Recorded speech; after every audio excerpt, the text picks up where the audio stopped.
They called her a murderer, a decorated cop framed, disgraced, and sentenced to death. Her only companion, a stray German shepherd no one believed in. When the world turned its back on her, he didn't. But what no one expected was that the very creature they planned to put down would rise, uncover the truth, and do the unthinkable. This is not just a story about justice. This is a story about loyalty, redemption, and a dog who may not have been just a dog at all. Cop gets death penalty, then her German shepherd does the unthinkable. She was a cop, tough, principled, fearless in the face of evil. Her name was Sarah Kent, 35 years old, a veteran turned detective, and one of the best in the state. She had a partner, not a person, but a dog. A German shepherd named Rex. No one really knew where Rex came from. He wasn't part of the K9 unit, had no medical records, no ID chip. Sarah had found him wounded on the side of the road during a drug raid. From that day on, they were inseparable, a crime she didn't commit. One night, Sarah was called to a murder scene. But when she arrived, something felt off. The victim was a powerful politician, and all the evidence pointed to her. Blood on her uniform, her service weapon used in the crime, security cameras conveniently disabled, no alibi. She swore it was a setup. No one believed her. Score. Sentenced to die. The trial lasted only 3 days. The media labeled her the killer cop. She was sentenced to death by lethal injection. But what haunted her the most wasn't dying, it was Rex.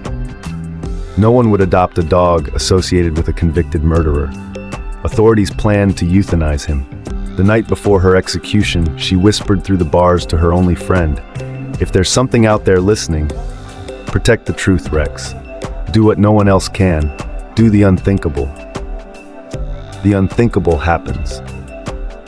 The next morning, just hours before the execution, officials discovered something shocking. Rex had vanished from the holding facility. Some thought he was stolen. Others assumed he'd been put down early, but they were wrong. Rex was on a mission. 1 week later, videos began surfacing online.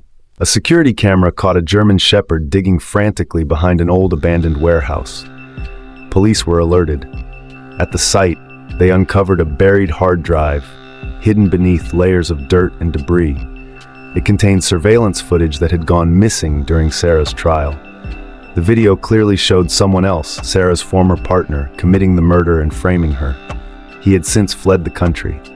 Rex had led them straight to the evidence. Justice, but never the same. Sarah was exonerated. Released from death row, she walked out a free woman, but not an unbroken one. Then from across the gates, a blur of fur and emotion sprinted toward her, Rex. He leapt into her arms, whining, barking, as if trying to tell her everything. Some say dogs don't understand, but Rex had done the impossible. He found the truth. He saved the only person he ever loved. A legend is born. The story swept the nation.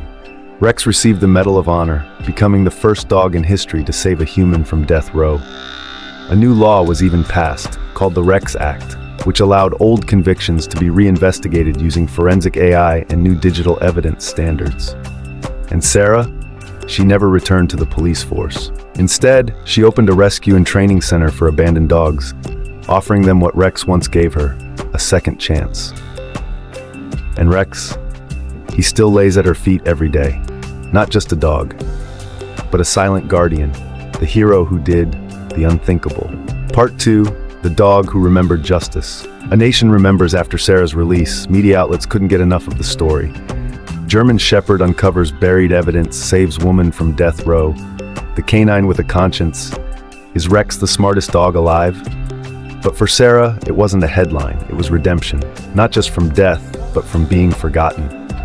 They called her guilty. They buried the truth. But Rex remembered. The training center Sarah named the sanctuary Redemption Ridge. It wasn't just a dog shelter, it was a place for second chances. She took in injured, abandoned, even unadoptable dogs. She believed every creature, human or not, deserved a shot at healing. But Rex? Rex was different. He didn't act like a dog anymore. He'd stand outside each new kennel and just watch, serious, as if reading the soul of each animal. And when one of the dogs acted violently or unpredictably, Rex somehow knew before it happened. Whispers of something more. Then came the whispers. Volunteers claimed Rex would appear in rooms without opening doors. Cameras malfunctioned when he was near. One night, a young boy who had never spoken a word after his trauma sat with Rex for 10 minutes. The next morning, he looked up and said, "The dog told me I'm safe now." People laughed, called it fantasy, but Sarah began to wonder. He simply said, "The visitor." One evening, an old man arrived, long gray coat, deep eyes that had seen war. He asked for Rex, didn't say why, didn't say how he knew. When Sarah asked who he was, he simply said, "There are some animals who don't belong to this world. They're sentinels, guardians. Sometimes when justice dies, they come." He knelt before Rex and whispered something in a language Sarah didn't understand. Rex didn't growl, didn't bark. He placed his paw on the man's chest gently. Then the man left, without another word. The final dream. That night, Sarah had a vivid dream. She was standing in the courtroom again, facing the judge. But this time, she wasn't alone. Rex stood on two legs, dressed in ancient armor, holding a sword made of light. He turned to her and said, "I was never just a dog. I came for you because you were innocent, but there are others still waiting in darkness." Then he vanished in a beam of golden fire. Just a new mission. A new mission. When Sarah woke up, Rex was gone. No broken doors, no tracks, just his collar resting on her front porch. Inside it was a note she had never seen before. "You were never meant to die. Now you must fight for those who still might." And beneath it, a list of names. Each one a person on death row, each claiming innocence. Epilogue: The Shepherd returns. Years passed. Sarah traveled the country, using her story to bring attention to wrongful convictions. Her foundation worked cases no one else would touch. And sometimes, just sometimes, when she arrived at a remote prison or an old courthouse, she'd find paw prints, leading the way. And she knew Rex was still watching. Part 3. The Trials of the Innocent. The list. Sarah held the list in trembling hands. 12 names. No return address. No explanation. Just case numbers, locations, and one line written at the bottom. "Those who wait in darkness will be freed by the one who walks without chains." She didn't understand what it meant, but she understood one thing clearly. Rex wanted her to continue his mission. The first name, Elijah Gray. Elijah had been on death row for 22 years, convicted of murdering a police officer in cold blood. Every appeal denied. Sarah reviewed the case. The evidence was circumstantial, no motive, no witness, just one fingerprint on the badge found in a public park. She visited him. Elijah stared at her for a long time. Then he said, "I prayed for a sign before I die, and then your name came up in my dreams, you and a black dog with fire in his eyes." Sarah froze. The hidden camera digging deeper, she uncovered old surveillance footage never submitted to court. A grainy image showed a different man fleeing the scene that night, wearing a uniform. Not Elijah. The video had been mislabeled, buried in evidence logs. Sarah brought it forward. After 2 months of investigation, Elijah was exonerated. When he stepped outside the prison gates, the first thing he did was fall to his knees and whisper, "Tell him, thank you." Sarah never told him about Rex, but he knew. The pattern emerges. Each name on the list led Sarah into darker, more twisted stories. A teenage girl framed by her own uncle. A man whose confession was beaten out of him with no lawyer present. A mother set up by a corrupt foster care ring. Each time something strange would happen. An anonymous email, a reappearing file, a whistleblower changing their mind. Every time she hit a dead end, something would move the path forward. And every time, she felt it. Rex was near, the night of fire. The 8th case almost broke her. A prison in Arizona. A riot. A corrupt warden who'd made sure a man named Marcos never saw the light of day. When Sarah arrived, the prison was in lockdown. The man she came to save was on the roof, about to jump, having lost hope. Then, through the smoke and chaos, a shape emerged. A black German shepherd. How? No one knew. But Rex climbed the steps to the roof calmly, with eyes like flame, and Marcos, a man hardened by 30 years of silence, began to cry. He didn't jump. He came down whispering the same words over and over. He came. He really came. Sarah's awakening. After that night, Sarah stopped doubting. This wasn't just coincidence. This was calling. She was no longer a former cop seeking justice. She was part of something greater, a divine mission, a redemption arc woven by unseen hands. And Rex wasn't just a dog, he was an agent of justice, the sword of truth wrapped in fur and loyalty. The final name. There was one name left on the list, Sarah Kent. It stunned her. She flipped the page. There were no notes, no case number, just, you were framed, but not by man. She remembered her own trial. The setup was too perfect, the evidence too clean, the betrayal too deep. Something, or someone wanted her dead, not out of hate, but because she had seen something they feared. The truth. North. The revelation. In a dream that felt more real than life itself, Sarah saw Rex again. He was no longer just a dog. He stood tall, armored in gold, with eyes like galaxies. Around him were others, wolves, lions, even birds, beings of light in animal form. And behind them, a throne of judgment, surrounded by flames. You were chosen not to punish, Rex said, but to restore what was stolen. Many have been condemned by lies, but the time of reckoning has come. You are the key. She woke up with tears streaming down her face. Her hands were glowing. To be continued. Sarah is no longer just a woman, no longer just a survivor. She is the bearer of justice for the condemned, the falsely accused, the voiceless. And somewhere out there, Rex walks among shadows, guiding her, guarding her, reminding her, the world forgot you, but heaven never did. Part 4, The Judgment Gate, the fire that never lies.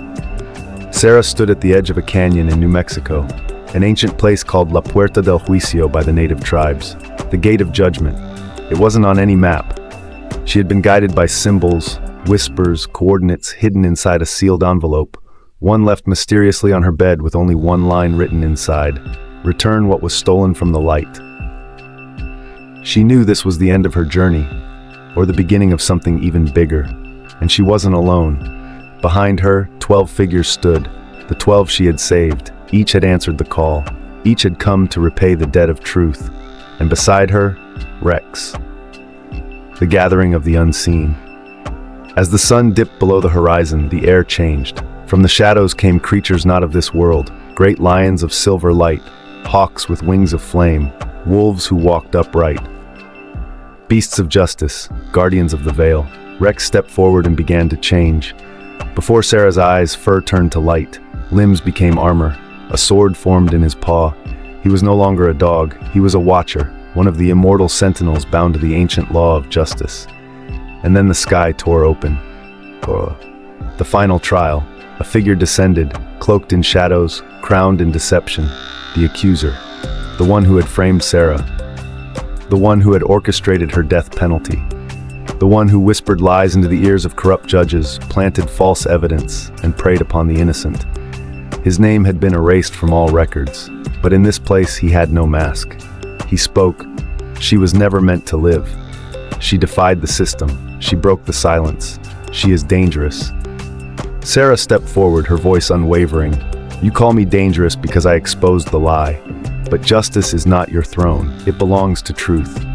The accuser laughed, and fire erupted. But Rex roared like a lion, and the fire bowed. The light breaks through. In that moment, Sarah saw the faces of every soul wrongly condemned. They stood behind her, not in flesh, but in spirit. Eyes wide, hearts waiting, justice on the edge of being fulfilled. She understood now. Her life had never been about survival. It had been about redemption. Not just for her, but for an entire generation lost in the shadows of a broken world. She raised her hand, the 12 behind her raised theirs, and Rex raised his sword of light. You are judged not by power, but by what you protect. And the accuser was gone, burned away by truth. The return. Sarah woke up days later, alone, near a riverbed. The canyon was gone, the cruise of light gone. The 12 returned to their lives, transformed. And Rex, gone. Only his collar remained, resting by her side, warm to the touch. But the world had changed.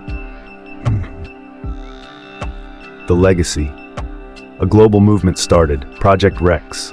Thousands of wrongful convictions were reinvestigated. Governments reformed death row systems. AI-assisted truth review courts were established. Children learned in schools about the cop who came back from the dead. And in her quiet home, Sarah kept the collar on a mantle, next to a plaque, for the one who walked without chains. She never married, she never stopped working, because she had seen the face of injustice, and she had looked it in the eye, with a shepherd by her side.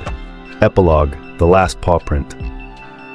Years later, as Sarah's life drew to a close, she felt no fear. She lay in her bed, eyes closed, smiling. And just before her final breath, she heard it. The soft click of claws on hardwood, the gentle nudge of a warm nose. The breath of a guardian returned. She whispered, "You came back." And Rex, standing in full golden light once more, said, not in bark, but in perfect silence, "I never left." In the end, she didn't need revenge. She didn't need recognition. All she needed was the truth to be free.